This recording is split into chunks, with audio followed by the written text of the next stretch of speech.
All right, hi guys, welcome to week 6 and workshop number 5.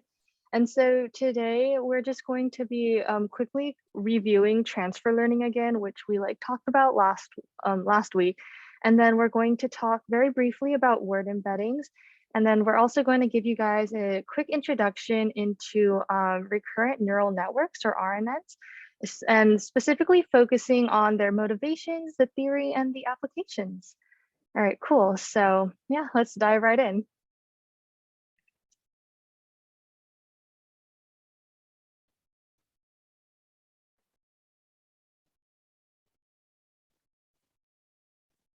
Okay. All right, so for just a quick overview of what transfer learning essentially is, if you guys remember from last week, essentially the big picture is that we are able to kind of build off of pre-existing models and kind of take the weights that they have that they've already trained on similar data, and we're able to use those weights on our own models for our own goals. And essentially what's really great about transfer learning, oh, the slides are not accessible. Okay, we will fix that. Sorry about that. Okay, yeah, so back to transfer learning. Yeah, so essentially you're able to kind of take a model from somebody that has done something that is very similar to your own data structure or your own goals, and then you're able to adjust their weights and biases to essentially fine tune that model to get your own desired output. And what's really great about transfer learning is that it will save you a lot of time, because since the model is already, semi-trained to your own data set, it will take a lot faster with training. And you also it doesn't require you to have a lot of pre-existing training data.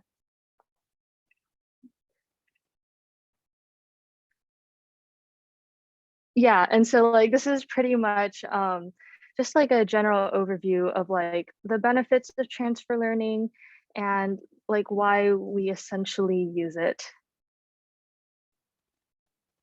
All right, and then so just for a basic overview of the methods of transfer learning, we have pre-training and fine-tuning, which is essentially what I was just saying before, is where you take a trained model of somebody else's model that is trained on data that is relatively similar to yours.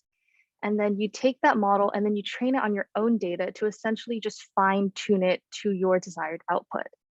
And then another method that you could use in transfer learning is layer freezing, which essentially you take that trained model and you only retrain very specific layers. In this case, it would be the final layers on your data set. And what's really great about freezing layers is that essentially it will really help speed up your training process, which is really great for efficiency.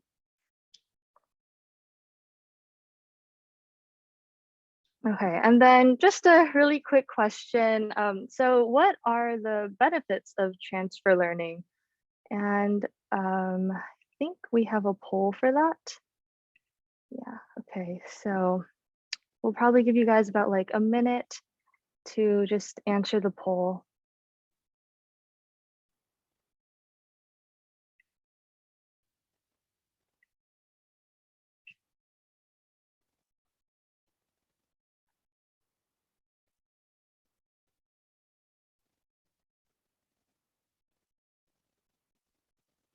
Oh, okay, yeah, so you're asking when would you use each type of transfer learning? So essentially the big idea of transfer learning is that you kind of have a model that you can build off of, which is something that you can use to just speed up the process. But if you find that you only want to retrain certain areas of the model, let's say that model happens to be very well suited for your data set, then you can freeze layers to ensure that those layers and weights do not change at all. So it kind of depends on a case by case basis.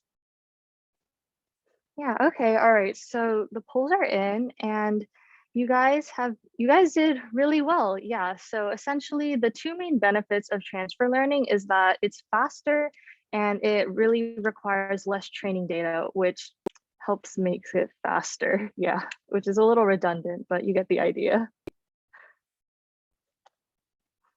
All right.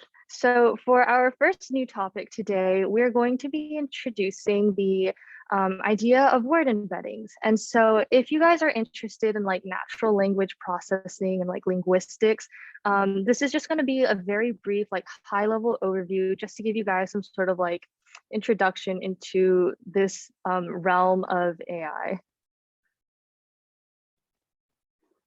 All right, so before we kind of like dive right into like what exactly are word embeddings, we have like a little kind of like, not like brain exercise, but just like a little example problem.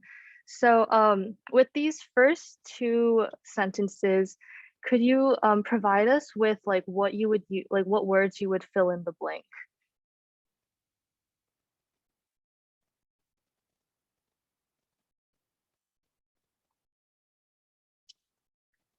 Yeah, and then if you guys want, you can probably just like type it in the chat.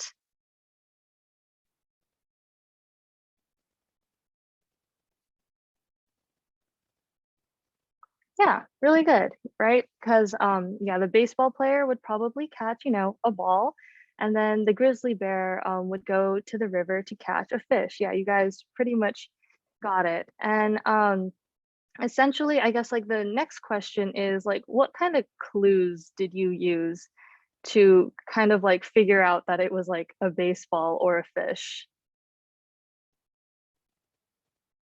Like, were there like specific words that you used? Yeah, Baseball. exactly. Perfect. Yeah, exactly. Yeah, so like you guys seem to have got it like very good. So yeah, essentially like this exercise, while it seems, very like intuitive to like us humans, right? Because like we naturally see like, oh, like a baseball player, like obviously they would catch a ball. It's kind of like important for us to kind of like take a step back and analyze exactly like how did we get to the conclusion that this word would probably be like a baseball or it would be like a fish. Yeah, so that's essentially what the goal of this exercise was. All right, perfect. Yeah, so essentially what we want to do with natural language processing is that we want to build a model that is able to kind of do what us humans are able to do, right? So like given like this sentence, we want our model to be able to like finish the sentence for us and to be able to kind of like comprehend our language to where it's able to understand like the syntax and the semantics that are associated with like the language as a whole. And so the biggest problem that we kind of face with like um, these models is the fact that like computers don't necessarily understand words, right? Computers don't, their language is not like the language that we use. They have their own like machine language that you guys probably know with like a bunch of numbers associated with it. And so the problem that we first have to address is how exactly do we take our words and how do we like transform it into a way that computers are able to like comprehend and make some sort of like sense out of them. Yeah, and so like yeah, perfect. Okay. All right. And so before we're able to kind of like transform the words, we first need to kind of like gather our data set, right? We need to be able to like have words to work with. And so that's essentially what this term like vocabulary space refers to. So essentially with like vocabulary space, you literally could just like take your favorite book or something and then you would pick out your first like you would pick out like maybe like the most common like 1,000 or like 3,000 words from that book, and that will be your vocabulary space or pretty much like your data set. And I guess like with word embeddings, we also have this thing called a word to vec, which is the standard for building pre-trained word embeddings with supervised learning, which is really, really cool and like kind of relates back to our little bit about transfer learning.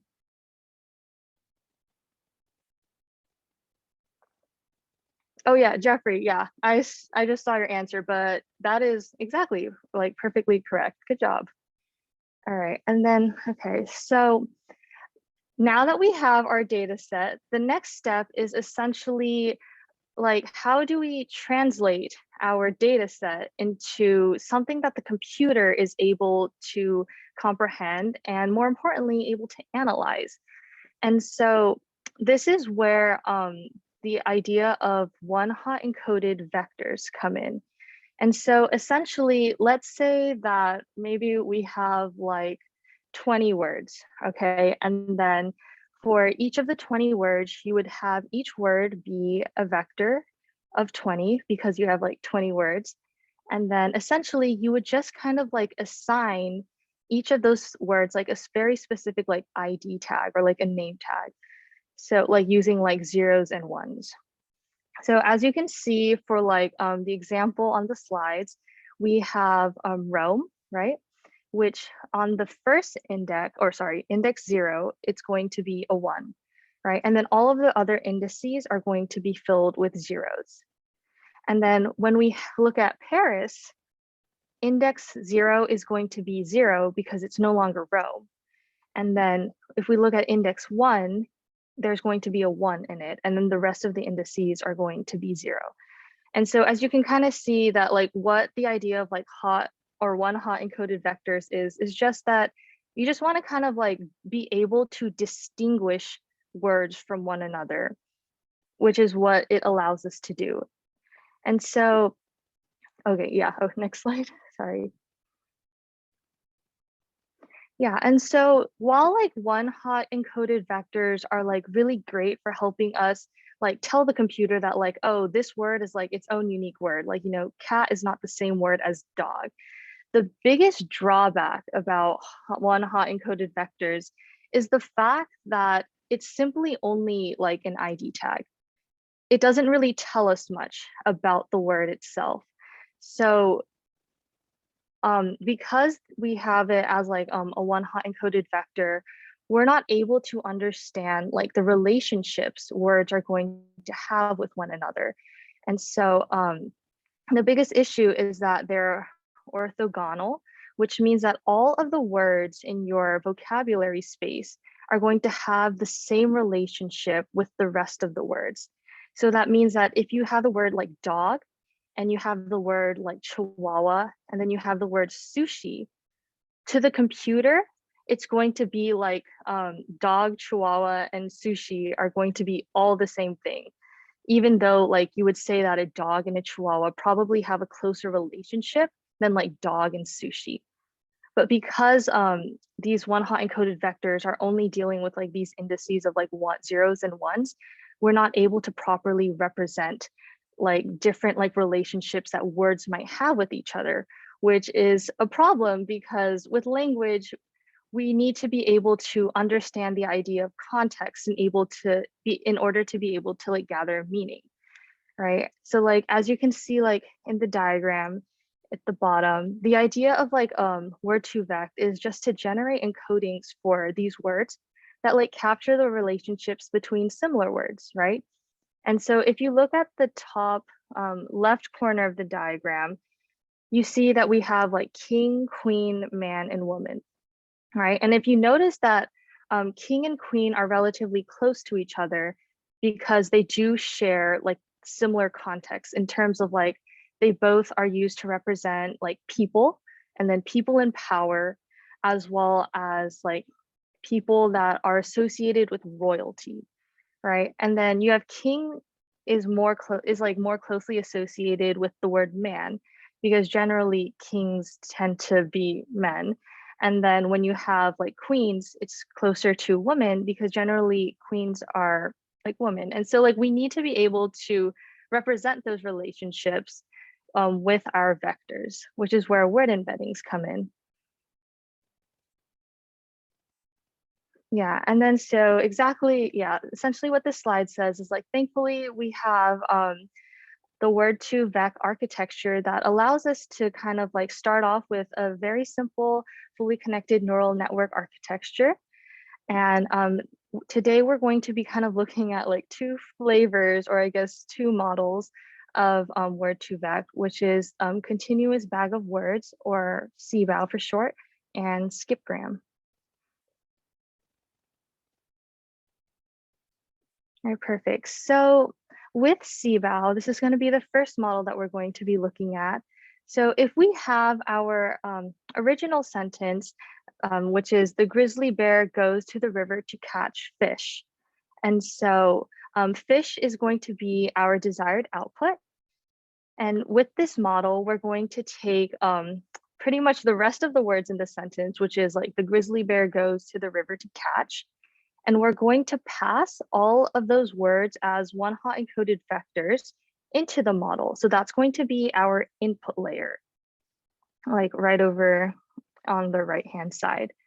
And so essentially we take our input layer, and because they're one-hot encoded vectors, now they're like translated into a language that the computer is able to understand. And now we're able to actually analyze those words. And so once we pass it in, we're going to pass it into essentially like the model, which is going to be a neural network with like hidden layers and stuff. And then our desired output would be fish. And so let's say like after we do all that work and we pass in the grizzly bear goes to the river to catch, and our desire and the output that we get is like fish, which would be great. But let's say that we might get like an output such as like boot, you know, and so that is kind of like obviously a little, that's kind of wrong. So what we would do is that we would just back propagate and then readjust the weights in the model in order to kind of get it closer to what we want. And we'll keep doing that until we have fine-tuned all of the weights to where the output, the final output would be fish. And so essentially what we're going to be doing is that with all of these weights, those weights that we have are going to be our, they're going to be our word embedding. So we have all of these like adjusted weights to this very specific like sentence. And we're going to be able to kind of like capture all of the relationships that the words have with each other in the weights. And those weights are going to be our word embeddings, or our like vector representation of this word. All right, and then the second model that we're going to be looking at is Skipgram. And so as you can probably notice, Skipgram has a lot of very similar components as CBAW, except it's just flipped. So essentially, instead of our input being like the grizzly bear goes to the river to catch, now our input is going to be fish. And so we're going to pass fish into the model, like the neural network, or in the hidden layers. And our output that we want is going to be a collection of words that are going to be associated with fish, right? So in this case, it would probably be like grizzly bear goes to the river to catch. So that's going to be our output. And so essentially, that's just like the big idea of Skipgram. And then we do the same thing as we did in CBAW, where we like back propagate and we fine tune all of the weights to this very specific like vocabulary space. And after we're done fine tuning our model to our vocabulary space, that is when we have all of these weights. And those weights are once again going to be our word embeddings, or our vector representation of this word. So what is really great about word embeddings is that we're not only able to just like identify a word and like distinguish a word between different words, but we're able to kind of build a profile for that word and like understand like how it is able to relate to other words, much like how we are able to kind of like understand how like language can like how language is able to like derive meaning. Yeah, and so essentially this is going to be our results, which is like a word embedding, which is going to be like a vector representation of our words. And as you can see, because these are vectors, something that's kind of cool about them is that we're able to like have these vectors interact with each other through like subtraction or like addition. And so as you can kind of see, like in the example below, if we have like king versus like man and woman, right? You can kind of like see how like some of these vectors are like more closely related to each other than other vectors just from like a visual standpoint. And then so like a cool thing that we can do is that like if we take king, right? So king, like once again, like represents like royalty, represents somebody that's in like ultimate power. And it also has the context of like gender, which is usually a man, right? So what happens, so when we subtract king, like man from king, we're still going to keep the like associations of like royalty and like ultimate power. But now that we've subtracted the context of gender, so it's going to be slightly different. And then so like what happens if we add in woman? So now instead of just being like somebody that's in ultimate power and somebody that's royalty, now we actually have a new context and like a new situation, because now we have the vector of woman that has been added in, and that would create like a context for, you know, somebody that is a female and somebody that is female that is royalty and that has like ultimate power would be closely related to like a queen. So it kind of like shows you how you can kind of like play around with these vectors because they are like closely related to each other, thanks to word embeddings being able to capture those relationships.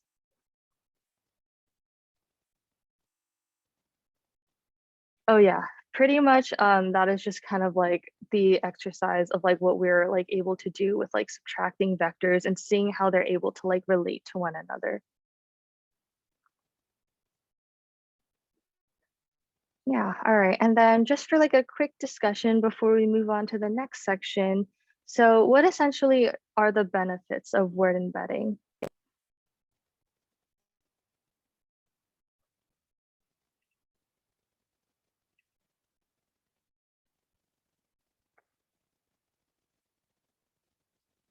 Yeah, exactly, Jeffrey. Yeah, perfect. It essentially just allows us to like contextualize words as well as like map their relationships between like other words. Yeah, perfect. Spot on.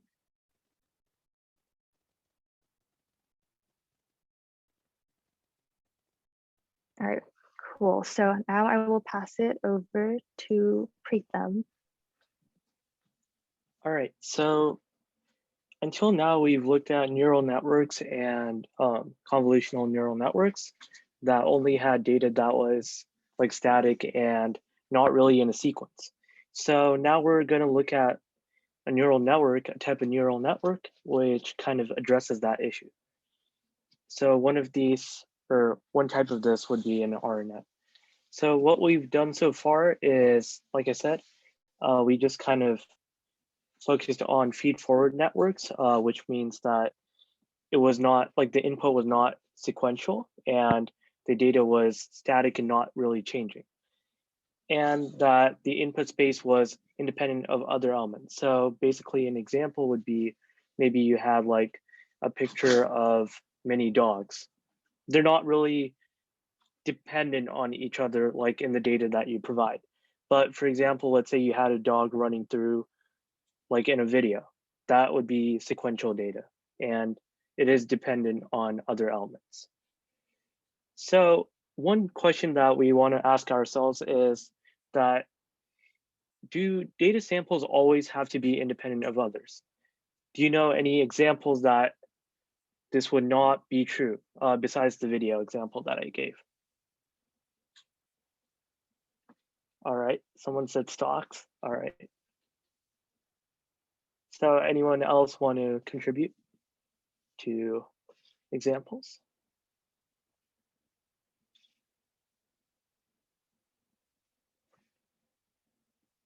All right, I guess we'll just kind of look at more examples and maybe give some inspiration before we uh, let everyone discuss about this, because this will be continued as well.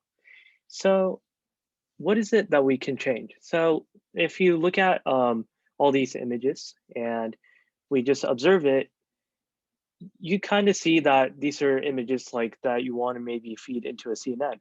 But the only difference being that this is in a sequence, which means that each frame, so a video has like frames per second, and each frame has it so that the next one depends on the previous one. So maybe like the dog example, running after a ball. So in one frame, the dog is taking one step. In the other frame, maybe it inched another like millimeter and stuff like that. So that's kind of what we're trying to address here. So what is it that we could change about this? One would be like the sequential data aspect of it, but we kind of need something that would remember things. So that's kind of what we're trying to achieve here. So why are sequences useful per se? So sequences are very useful because it can provide information about the past frame or past knowledge to predict the next thing. So a ball bouncing. So where will the ball bounce next? So maybe you've seen in your physics classes, if you've taken any, that if you bounce a ball to the ground, it will go up, and you can see at each time iteration. I know that physics textbooks have these images where they have like this lighter colored ball following a darker picture of the ball to kind of show you how the time steps go about. So that's kind of like what we're doing, except we're predicting where the lighter image will be. So that's a sequence. And some forms of sequence data could include audio. So maybe like spoken language processing and what a person might say next based on what they've said before. And as we saw, text. So maybe like the fisherman went to fish instead of the fisherman went to play baseball. Like the second one kind of is more random than the first one. So you can tell by the previous action what would occur. And just kind of reiterating this, since we've looked at a few more examples of sequential data, can anyone provide other examples of sequential data besides Jeffrey's answer of stocks and my example of video and the slide examples of audio and text? I think you'll have to think a bit harder because we went over the main examples, but I feel like there are other applications. All right, time series, yeah. So time series is definitely very helpful. I've done a project on this and I know how like things depend on each other, so that's very helpful. It doesn't only have to be stocks. All right, yep. And we'll also look into something other that will allow us to calculate or predict future events better by remembering our data a lot better after RNNs, but we'll first look at RNNs. All right, so what are the underlying concepts behind this sequential, like predicting with sequential data? And yeah, so what underlies this? All right, so reiterating again, so RNNs are kind of like this neural network, which are used in predicting the next part of the sequence using previous instances of a particular sequence of data. And we use this in language translation. So as we saw with the spoken language processing, which would mean that basically predicting what the person or something would say next based on the sound and the text that comes out of the audio. And we also looked at video classification. So video classification would be like my dog example, or maybe the ball example bouncing on the floor and what would happen next, or even, yeah, other things as well. So we can also see these text, this like identifying images in the, like, for example, there's like sky, grass, and a runway for an airplane. Maybe this could be a frame of a video and it can like predict what would be next. So where would the airplane go next and stuff like that. right? All right, so what we did before was that we had an input layer and a hidden layer and an output. But here we're gonna have more hidden layers. When I say more hidden layers, I mean input and a previous hidden layer for like preceding a hidden layer, which precedes the output. So as we can see here, the hidden and output layers stay the same, and the input also kind of stays the same, but we add a previous hidden layer. So what do you think? Just keep this in your mind, like as a back at the back of your head. What do you think this previous hidden layer, the pre-hidden part, kind of allows an RNN to do better than other neural networks? I think it would be it's a discussion question later on, but we're also going to go over it. But it's a good thought to keep in your head right before we go into it. So this is the basic structure of a recurrent neural network. So we have this previous hidden layer. So kind of like, well, basically, what information did we have before?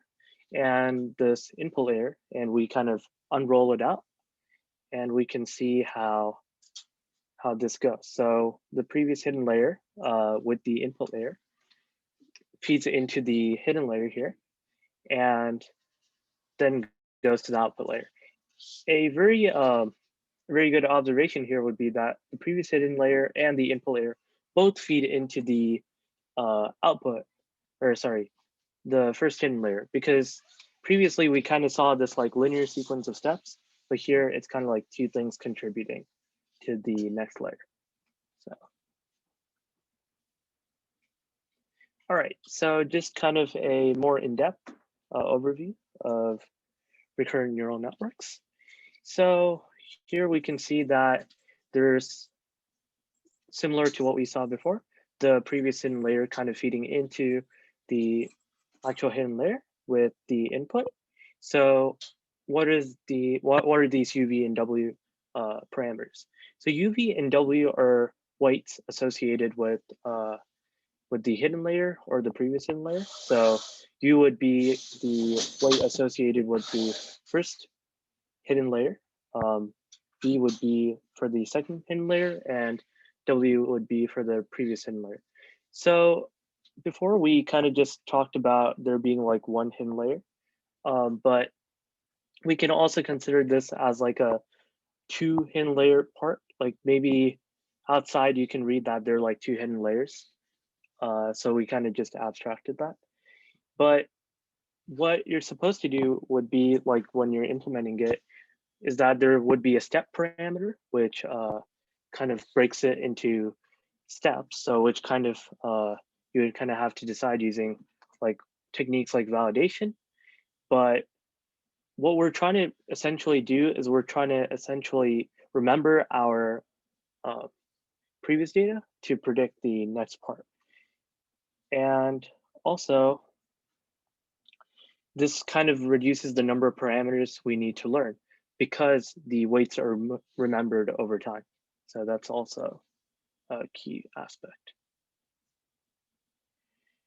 All right, so the part about the parameters being remembered over time and the weights, so UV and W are both referred to as parameters or weights. You could use both. And they're shared across every time step of the RNN. So we don't need to have like too many extra weights. And that could be like one of the key differences between other neural networks we saw and the convolutional neural network we saw. And we also kind of see that there's this sequential pattern to this, like just inherently using the diagram. And we see like the left, if you think of this as like a cell, like each part as a cell, it contributes to the next step. So the cell kind of things are steps. So one step leads into the other. And that's kind of a key aspect, like reducing the number of parameters you need, but still remembering enough to predict the next frame or next step of the sequence. All right, so what are some pros and cons of RNNs? So some advantages of RNNs, or recurrent neural networks, are that the possibility of processing input of any length. So I don't know if this is like we've seen this in text. We didn't have to have like a such a huge sentence to predict the next word, although it could have helped because more data always helps. But we can also have like maybe like a 50-second or 30-second video, which has so many frames, and that could be also an example of processing input of any length. And another advantage of this is that the model size does not increase with the size of the input.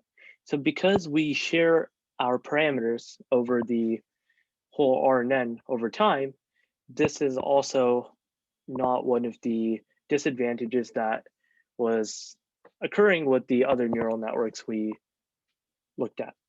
And we also have to look at that computation takes into account historical information. So why is this an advantage? It's an advantage because previously we didn't deal with sequential data. We only dealt with static data and something that would be scattered and not really in relation to time. And the last advantage is weights are shared across time. So that allows us to have less parameters without, and this also speeds up our computation. But computation could be slow, even though the weights could like speed it up compared to other neural networks, it could be really slow. And it also has a difficulty of accessing information from a long time ago. And this is kind of the thing I was kind of foreshadowing, because remember when I talked about the time series, maybe RNN couldn't be the best for remembering like very like long ago data if you consider those types of data. And it cannot consider any future input for the current state, which is also a drawback. And the greatest drawback of all of these would be that the vanishing gradient problem becomes very apparent over large time deltas. So this is kind of associated with the difficulty of accessing information from a long time ago. So that's actually one of the root causes of this bullet point, the second bullet point. So we'll kind of look into how to solve that over this workshop in general. All right, so short-term memory. As the RNN has more and more steps, it kind of has trouble retaining information in the previous steps. So kind of like this forgetfulness of long ago historical data would be very apparent in an RNN. So we kind of need to have this long short-term memory kind of concept, which we'll be kind of looking at. So the vanishing gradient problem would be the root cause of this, as I also mentioned. So the gradient could become smaller and smaller as we do backpropagation in earlier layers. And this kind of leads to that forgetfulness of the information that came way before. Therefore, we can kind of conclude that the RNN doesn't really learn long-range dependencies over huge periods of time. So we kind of still have to solve a problem, but we got over the part of how do we deal with sequential data. Now we have to deal with how do we deal with predicting from a large range of sequential data and from earlier periods of time. All right, so the vanishing gradient problem. So we kind of looked at this before in CNN. So we looked at it with Rayleigh solving it before. And now we're kind of going to see this similar recurring concept occurring with LSTM solving RNNs. All right, so that's just kind of something to put in the back of your mind. And we'll kind of have a discussion about what we've learned so far about RNNs. So why do RNNs need far fewer weights than a FCFNN would need, or a feed-forward neural network? or a convolutional neural network. So do you want to kind of just like discuss this question as we've learned?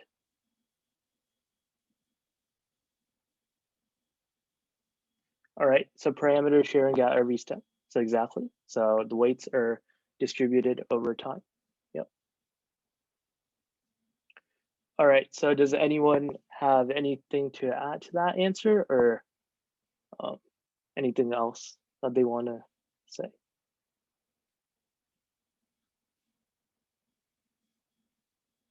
All right, so yeah, Terry got it completely right. So we have parameter sharing at every step, and Jeffrey got it right as well. Doesn't change with size of input.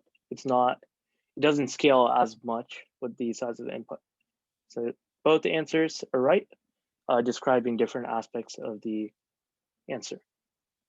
All right, so what are some of the advantages and disadvantages of RNNs? So also try to come up with like examples where you would want a advantage or not want a disadvantage from the RNN. So we've looked at advantages and disadvantages, but maybe you can like kind of come up with some example that we didn't go over that could just kind of address where the advantages could help and the disadvantages could like really inhibit progress.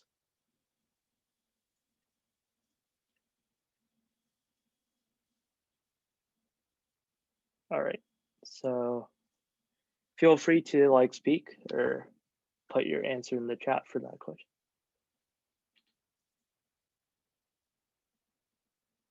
All right, so Jeffrey said that I guess if you need only a small sample of your data to extrapolate, so basically, yeah, so like curve fitting or like a small number of data points, that could help, that could work because it's not going too far into the past. So any other examples? So we've kind of looked at text, we've kind of looked at other things. So anything there that would really help or inhibit the model from doing well.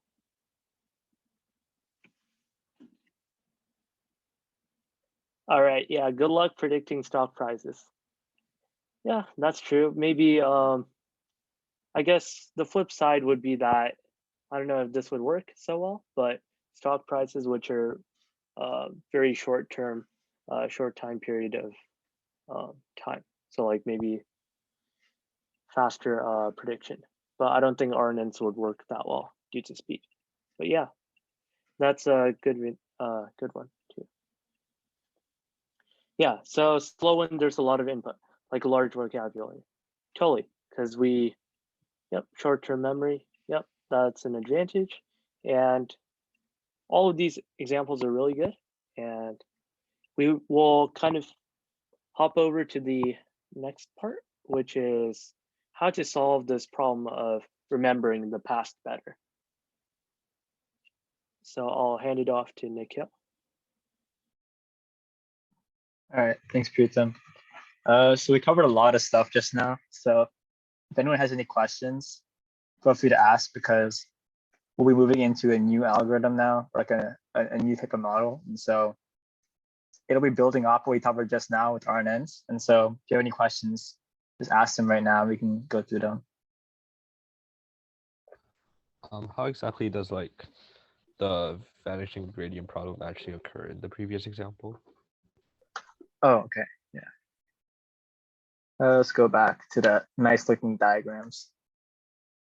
Okay, so the reason why vanishing gradient occurs basically is when your gradient gets so small due to the activation function usually. There can be other causes as well. A lot of times it's the activation function, as well as the size of the network that can lead to gradients coming really small.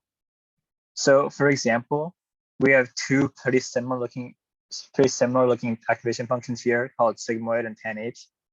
And we can see that from like we've seen them before too. But in general, they have like a similar like kind of like S-like shape where like they kind of zero out in like derivative near the 1 and near like the 0 point, or for sigmoid, and near -1 and 1 for tanh. And so the reason why vanishing gradient occurs is like, for example, okay, this is like a, I guess, a one-dimensional case, like one variable, but if, for example, like our cost function ends up getting kind of stuck, like it'll be influenced by the tanh, obviously, but if our cost function gets stuck, like I guess near this zero derivative section of the tanh part of like the tanh or sigmoid function, we're gonna have like a very small gradient and we won't be able to go down like our cost curve. So obviously this isn't our cost function, but this function definitely influences our cost function to look similar. So if we get stuck at certain parts of it, we might not learn because the derivative of these functions is really small at certain points, if that makes sense.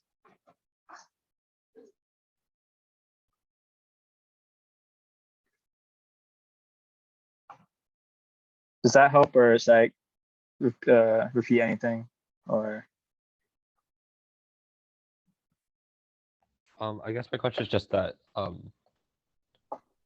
okay, so I guess like if you back propagate into like earlier layers, then your activation kind of like, or the gradient of that kind of approaches some point that might end up to be 0. Yeah, I guess Okay. adding on to what I said earlier too, you can think of it as like, so with backprop, right, we're taking a lot of derivatives and partial derivatives, right? And so when you feed forward, you're applying like these activation functions, and so you get like these kind of curves, right? When you do backpropagation, you're taking derivatives, and so these derivatives will end up influencing our actual gradients, right? And so if we end up like passing in like a value that's like pretty high on like the x scale or low on the x scale, our derivative value of like the tanh function will be close to 0. And so when we backprop, we'll have like a 0 in our gradient, like a 0 in our gradient. And so we're gonna have a really small gradient, and thus our model won't learn anything because this activation function, for example, is zeroing out our gradient or making it really tiny because of the fact that its derivative isn't always the best. I also don't know if this is very helpful, but I think there's like an equation on top. So kind of relating to what Nikhil said. So the derivative of the sigmoid function and the z to the l or zl that you pass in, that part could be very close to the part where the sigmoid becomes 0. This part becomes 0. So therefore it causes like the vanishing gradient problem. Yeah, just kind of reiterating for the backprop part. That's a better way of putting it, actually. Yeah. So like this part of the equation turns to 0 basically, and our gradient or our backprop for the layer basically disappears. Is that good, Jeffrey? Or any lingering questions about that? Yeah, wouldn't ReLU kind of solve that? Yeah. ReLU is definitely really helpful for solving that because our derivative of this function is never that, like it's never too bad. So yeah, ReLU is one solution to this, and it's probably one of the main reasons why ReLU was created. Yeah.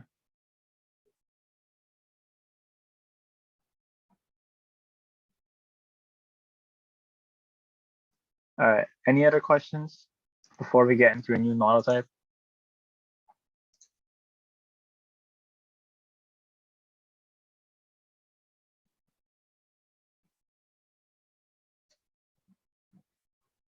All right, cool.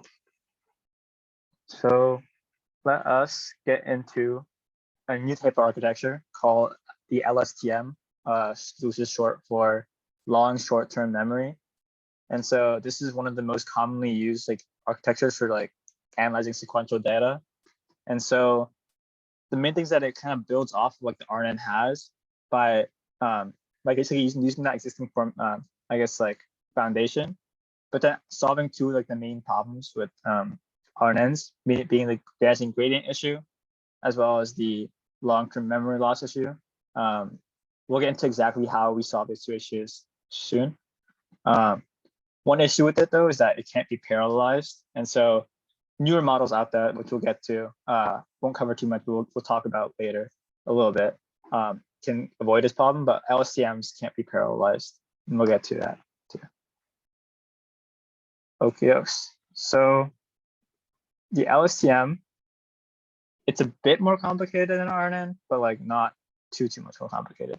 So let's break it down. We'll break it down in chunks, but this is basically the entirety of like a module or like for an LSTM. And so we can see things we've seen before as well. So we have things like input for our current time state. So x of t minus 1, x of t plus 1. So these are all inputs at different time steps. We also have hidden states as well. So h of t minus 1, h of t plus 1. So we're still having inputs and hidden states be inputs and also outputs of our states. But we have some new stuff inside of it. It's going to modify exactly what we do in LSTM. So this is going to be the main thing we're going to talk about, which is like what's inside of one cell, like what's inside some machinery.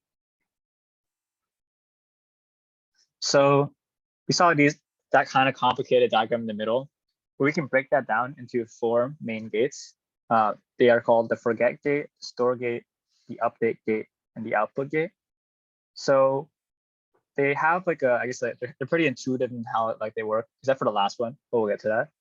So the forget gate, its main purpose is to figure out what information from the current input, or from like the I guess the old hidden state and our old state we want to forget from our memory. So basically, what information is important to keep around, like what memory is important to keep around. Next, we have the store state, or the store gate, store gate. And so the store gate, given the input in our current state, or I guess our current memory, we want to figure out what information we should add to our memory. So what information we should add to our hidden and cell state, which we'll talk about later. Next, we have a thing called the update gate. And so the update gate will update a new quantity called the cell state based on the results of the forget and store gates. And so we'll talk about cell state in a second, but this is like one of the main new things of LSTM is a cell state, which differs from the hidden state. And then lastly, we have the output gate, which determines the output for the current time steps. Basically, it determines our hidden state, our hidden state output, as well as our cell state output. And so we will use those as such. Cool. So the first thing we're going to talk about is like the actual cell. So there's this thing called a cell state, which is the top layer. And so this basically has like these come in like time steps. We have cell state of t minus 1, cell state of t. And so basically each time that we go through like as an input just like an input in sequence, we're going to update our cell state based on what our different gates tell us to do.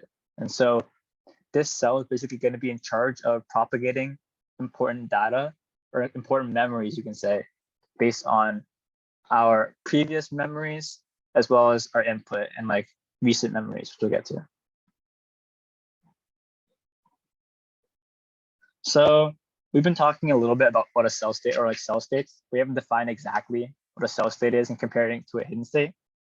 And so to make it more clear, you can all think of, I guess, a cell state as being this model's version of a long-term memory. So basically, a cell state helps a model remember information that's important over the entirety of like an input sequence, for example. And so thus it's kind of like a entire memory that we can use that doesn't get old, or and also like we can reference things from way in the past and at our current time step. And so as we discussed earlier, this cell state is updated based on the different gates in our network, and so or in our cell. And so the store, forget, update, and output gates help us determine how we should change our cell state every time step. And then lastly, I guess we have from the previous slide. Let's go back to this. But basically, we have basically 2 gates eventually, like they're done right here, these 2 operations that actually operate on the cell state. And so we'll be talking about how that is done soon. But the cell state is basically changed in 2 places during our gates.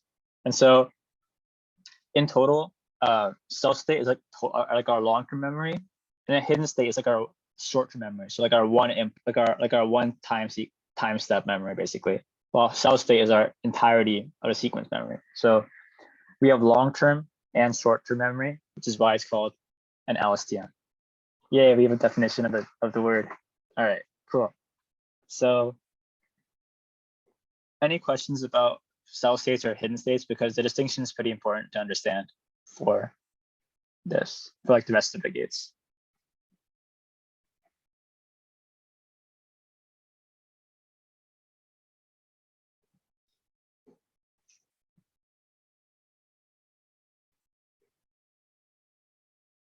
All right, cool. I think we'll talk a bit more about hidden states as well in relation to this, but for now, we have a bit of a background on hidden states and cell states. So we can get into our first big gate, which is called the forget gate. And so remember that earlier, we decided that the forget gate is going to be the gate that we use to determine what information from our previous state we should like forget, basically. So basically, what info like should we not remember anymore? Okay, it's no longer relevant, for example. And so we can see that we take in our current input as well as the previous hidden state, and then we're going to apply an activation function to it called sigma. I forgot the letter for a second. Sigma. We're going to apply that, and that's going to be our output called f of t. And so that's going to be used to update the cell state.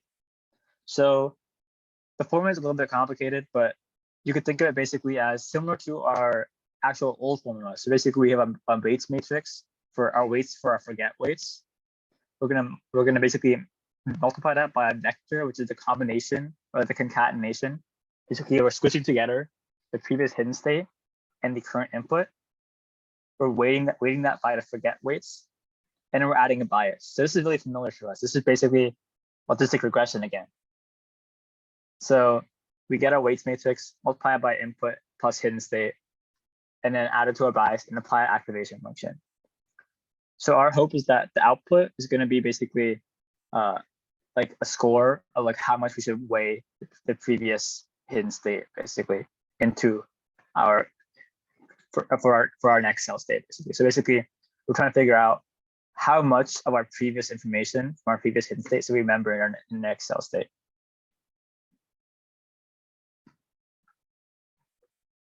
Cool. So building on that, usually we use a sigmoid function for this because of the fact that sigmoid has some nice properties. We did discuss that sigmoid does have some problems with with vanishing gradient, but the LSTM has some ways to get around this, so we're not going to worry about exactly why long-term vanishing gradient problem isn't here with that anymore. But in terms of understanding the sigmoid function in general, so the sigmoid function has like, I guess, two main curves for 0 and 1. And so we're going to treat 1 in this case as keep information completely. So basically, some information is so important that we should like completely keep it. While a 0 basically means that we should not remember it at all because it's no longer relevant. And so basically this dichotomy helps us determine how much information our forget gate thinks we should keep in our cell state. And so this information or like this weighting we pass to the update phase, and the update phase will actually update the cell state based on what the forget gate gives it. Cool. So a bit more on cell state and hidden state. Again, cell state is long-term memory, while hidden state is short-term memory. So we have information from an entire sentence, so we can recall things from from a long time ago. We also have information from the last input, which could be more important or less important, depending on the actual word. So we have like long-term context and short-term context.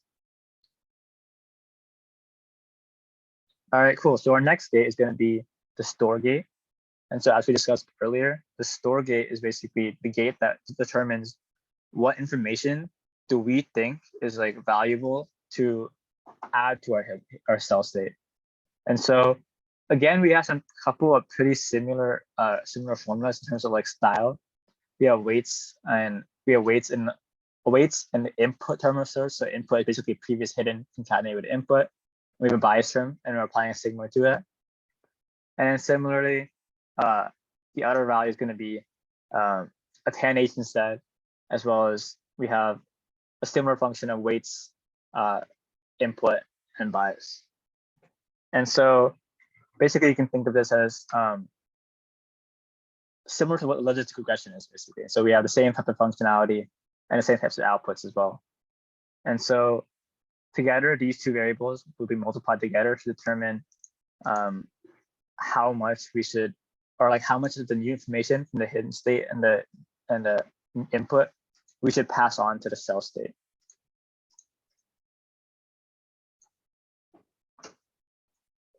All right. So to make that more clear, we basically are passing the input through a sigmoid layer, and that should determine us. That determines to us like, which values we want to update. Well, the tanh layer. So we have two outputs right here. We have like our inputs as well as the candidates it's called. And so our tanh layer is going to basically create a vector of candidate values. And so where this plays into is basically that we're going to combine like the outputs of both of these like candidate values as well as like the inputs sigmoid basically values. And so we're going to combine them together to add basically new information to the cell state. So basically determining which values we should update as well as what the values should be. And then we're going to update them as such.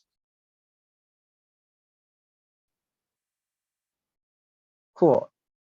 So we've been talking about forget gate and store gate, but so far we've been calculating like weights and stuff. And so the important part now is to figure out where exactly we actually, or how exactly we actually update the cell state, because this is the most important part of like the actual network. And so the cell state is updated using this function down here, which is basically weighing our different candidates, or basically our different cell states based on what the forget gate and store gate say. And so remember here we have f of t. This is the output, or the output, like I guess like coefficient or weight from our forget gate. And so basically we're multiplying that by the previous cell state to figure out how much of that should we remember, like how much of that should we like keep around. And so basically we're figuring out what to forget in this chart for, and then we're adding that to our stuff we want to store. So basically we're multiplying which values we want to actually update by like how much we want to like basically what we want to change them to. So for example, we might want to change like certain values in a vector, so we choose them as such, and then we update them depending on what the candidate vector tells us. And so by adding those together, we have a conglomeration of both what we want to forget as well as what we want to store for the future. So that becomes our next cell state for the next layer of the LSTM. And so just to put that, I guess, on a screen so you can all see, main point of the update gate is to put together what the forget gate and store gate gave us, and then put those information together so we can basically change our cell state as such. And so we are going to basically determine our next cell state with this layer. And so an important point to think about here is that just like an RNN, these weight matrices and biases are all like the same over all the different cells. And so we have a lot of different parameters showing here as well, which saves I guess like space for weights, but also allows us to make, I guess, train a lot faster. So similar kind of style of training and like model style. And so I guess a bit more information. So we have two steps for our update gate: the forget gate output and the store gate output. And so breaking the two parts up, I guess breaking them into separate parts, we're gonna have our forget gate output multiply element wise with our current state. And so basically what that does is that if our forget gate output is 0, that element will be brought close to 0. So basically we're forgetting that element.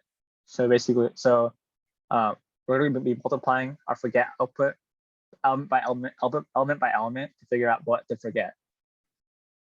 Next, our store state output is concatenated element-wise with our current cell state output.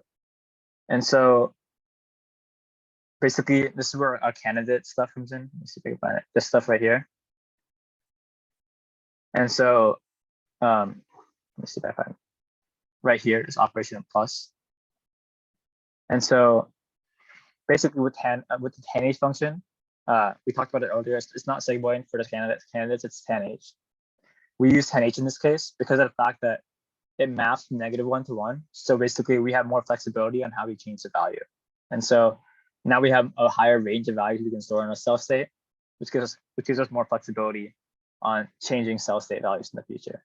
So basically this allows us to change our current cell state inputs either positively or negatively based on the store step output. All right, the final gate is going to be our output gate. So this both creates our output for the time step O of t, as well as finds our hidden state for the time step H of t. And so quite similar structure again of like weight times input plus bias or sigmoid. And so we have that again for our net output state. So pretty the standard stuff right here. And then the hidden state is basically taking that output and using our current cell state as like a basis for that. So basically, what's our memory look like right now, and multiply by our output to basically have our current hidden state be more skewed towards the current input and stuff, and the current state as well. And so just going to be more short-term stuff. And so putting that in words again, we have first, we're going to filter the output with the sigmoid layer. And then we're going to apply tanh to the cell layer. So we're mapping it to -1 to 1. And then we're going to multiply that by the, multiply that by the output to basically figuring out how much of like the current state to keep with the cell state. And so, yeah. Any questions about any of the gates so far? That's a lot of gates. 4 to be precise. Wait, so everything right now is in like 1D, right? As for which part? Like C of t and like H of t. C of t and H of t. Yeah, they're gonna be state vectors, yeah. Vectors. Okay, because I was just thinking because small f of t like either is a 0 or 1. And so if it was a 0, it would just like basically remove everything in the previous state. So everything in C of t minus 1. Wait, say that again. Sorry, I didn't catch the whole thing. Since the output of small f of t is either 0 or 1. Yeah. Wouldn't that like just remove everything in the previous step, pretty much? Oh, but I guess so. F of t. Let's go back to F of t calculation. So it's sigmoided again. So it's not going to be exactly 0 or 1, but it's going to be like a sigmoid of a vector. So basically, remember that we have, I guess, of like a matrix times a vector. I probably didn't make this clear the first time. So matrix times a vector is going to be vector plus like I guess like a bias term, so a vector, and then we're going to apply sigmoid to it. So we're going to have like a sigmoided vector basically. So basically, we're going to have like a 1D vector, a bunch of values to choose, like that are sigmoided. So they're not all either 0 or 1. They can be on that range, but to keep it like more understandable, if it is 0, we're not going to remember that value at all. If it's 1, we're going to keep it completely. And I guess values in between are like not easy to understand intuitively. It's kind of a mix of like how much to keep it, I guess, in a sense. And so f of t is also a vector. And so remember that we are updating it. I think the slide here has it. Wait. Multiplying it element wise by the current cell state. And so with this vector f of t multiplied element wise by this cell state C of t minus 1, and f of t is going to have values spit out from the sigmoid function. And so it could be 0, it could be 1, but it can also be in between because of the fact that sigmoid is like within the range of 0 to 1. So we could have stuff that we could have like some outputs from this part that aren't fully zeroed out or aren't fully kept, I guess, if that makes sense. Yeah. Okay. Yeah, great question though. I think, yeah, this part might be a bit confusing about this analogy, but yeah, good question. All right, so now we talked about 4 gates. We're gonna have, and hopefully not too stressful, multiple choice break. No discussion questions because they take more effort. So let's get into it. So, all right, thanks. So the first question, I don't know why I called it hidden stage is the question. I probably misspelled it by accident, but that beside, besides that, the question is basically, does the hidden state itself solve its long-term memory problem?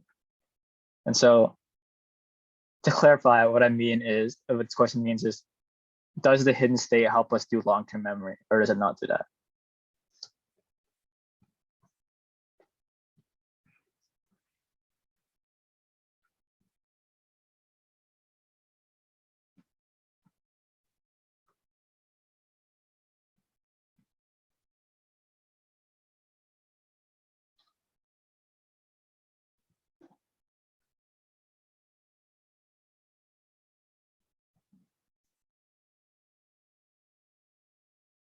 All right, I'll give everyone, let's say, 15 more seconds to respond. Time pressure.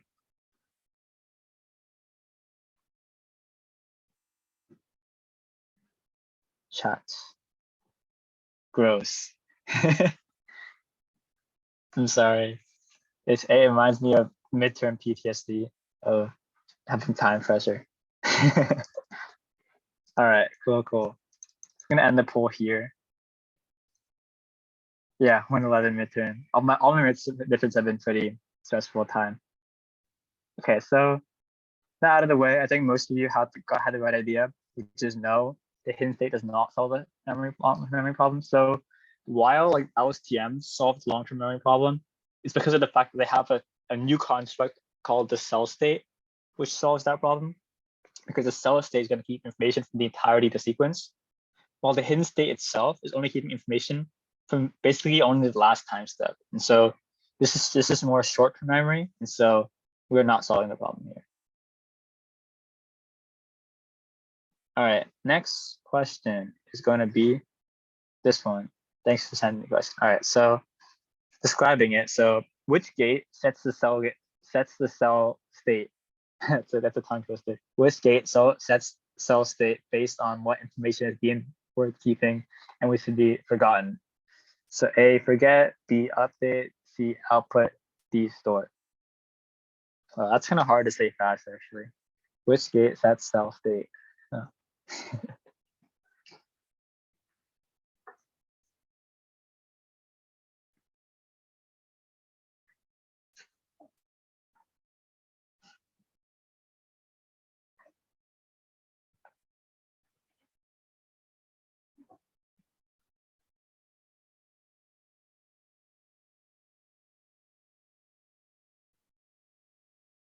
All right. Answers rolling in.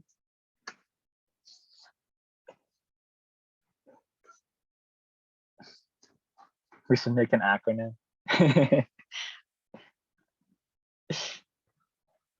Yeah, we should make acronyms for everything.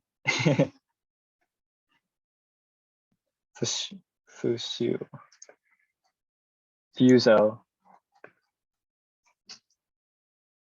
Sofu. Yeah, we could have some good names. There's definitely one out there that's gonna be good, so we could think about it. Okay, so I think most people have answered, so I'm gonna end the poll. This one, I would say the majority got right. It's a bit tricky with the wording, so I think everyone had the right idea, but the wording's a little bit tricky. So the correct answer again is B. For the memes, it's always B. But it is the update gate, and so while the forget gate, which is another popular answer, the forget gate does determine which information is worth forgetting. This question asks you which gate sets cell state. So that's your first clue. It sets cell state based on what's deemed worth keeping and forgotten. And so the forget gate and store gate, they don't set cell state, only the update gate does. And so the update gate is that first is the gate, and also the forget gate only deals with forgotten data, not the keeping data. So again, like I guess it's a really worded question, like word keeping should be like word storing, honestly. But update is the correct gate. Update is the gate we were looking for here. But I think everyone had the right idea. It's just the wording is a bit off because wording is hard. I will say that. But great job, everyone. Let's move on. Okay, cool. So we can move on to a new section. So I'll pass it on to Preetam to talk about transformers. All right. So we've looked at RNNs and LSTMs, but we didn't really identify a way to kind of look into a part of data much more keenly than other parts, right? So we didn't have like a way to kind of concentrate on a part of data more than the other part.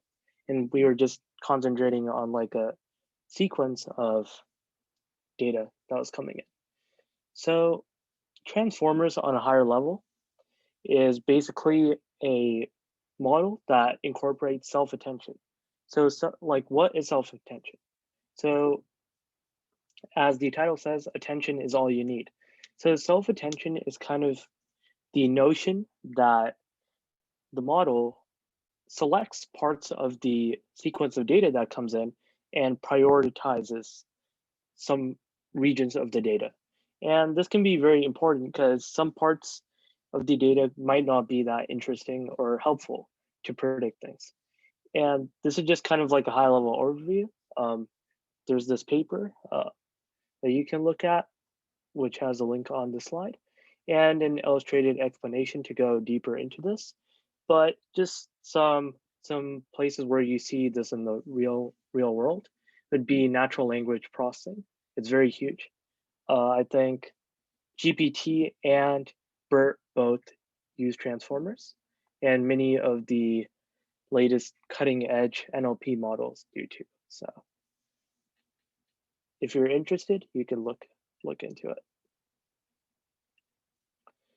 All right, so just kind of a wrapping up thing, but we'd like to have like a discussion about this whole workshop just to kind of summarize things and just kind of test your knowledge in a casual way. So let's get started.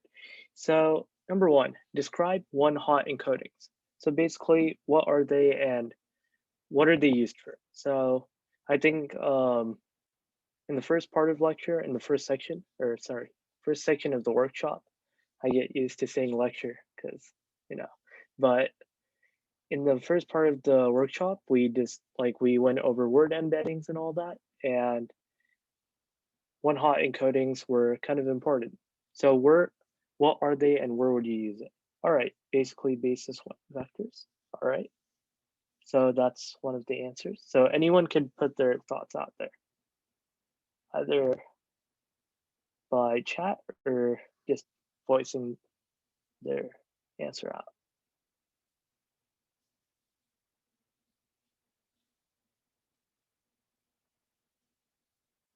All right, so I'll give you guys like maybe 15, 20 more seconds to kind of answer. Sorry, we're just kind of pressuring time because I feel like some people don't respond, or the same people like keep responding. So, all right, I guess we'll kind of move on. But oh yeah, they're used in word embedding, so that's a good example of that. But also that one-hot encodings can in general be used for any categorical data to convert it into numerical.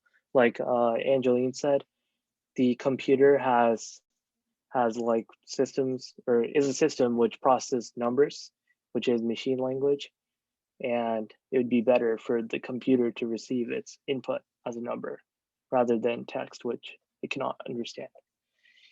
So number two, what kind of data are recurrence models most useful for? So I feel like many people should have a fair grip on this because we reiterated it a lot of times. You can either provide your own examples or examples that we kind of covered in lecture, workshop. And yeah. Yeah, so they can, anyone can put their answer in chat or voice their answers out like before.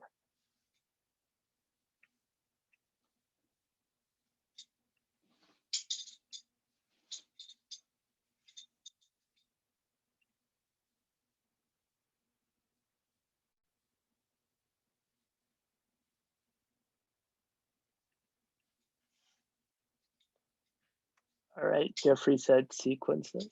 Okay. All right, good to have another person respond.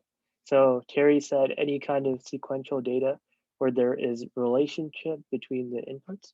All right, yeah. So those are both great answers. So does anyone have like a specific example that they really kind of want to look into? I know that Jeffrey said stocks before, so that could be a sequence, but anyone have like anything else? It could also be examples from the workshop that we went over, because this is kind of like a review discussion. So any example would be all right.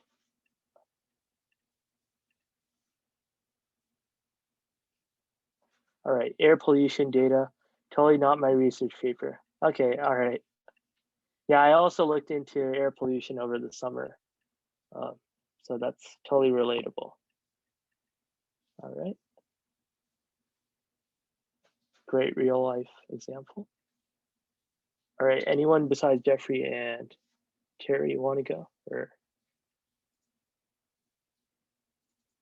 all right, weather forecasting. Yeah, they're both great examples. All right, for the sake of time, I guess we'll move forward. Can you use recurrence with convolutional models? Yeah, so this is one of the topics that we kind of covered, but yeah, any thoughts on this? This is more something open to discussion, but all right, why not? All right. I guess we'll cover why that could or could not be true, but sure, why not? Okay, anyone else want to go for it? I mean, it's a binary answer, so it's all right if you're wrong. Yes or no?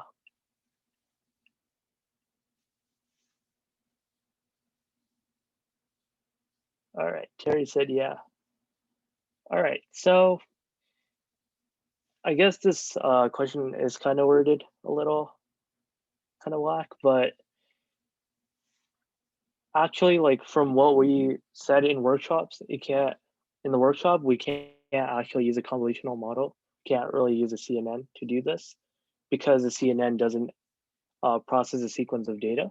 But there is something called the CRNN, which is a convolutional recurrence neural network. So it combines both of these. So I guess technically, yes, you can. So both of you got it right. But from what we covered in workshop today, we can't. All right. So this is kind of the link for discussion answers. So feel free to check it out or review if you want to come back to this discussion. Or yeah. All right. So we're gonna look into PyTorch, I think starting next week. So it'd be great if all of you can have the Conda environment set up. If you cannot, it's fine if you come to workshop next week and we'll kind of help you go through the process. Same if you have any trouble setting it up. So, but I think this document should be kind of clear enough, but again, there could be problems because I have experienced problems in the past, so it's relatable. All right. So any other questions on the entirety of the workshop or the Conda environment setup or anything in general relating to the topics we covered today? Can I ask a question? Yep. Can I ask a question? Yeah. I'm just I wasn't here last week. I just wonder, and I was late today, so I just wonder if you can give me the link to to the PowerPoint slides. Yeah, for sure. both for this week and for last week. All right, yeah, sure.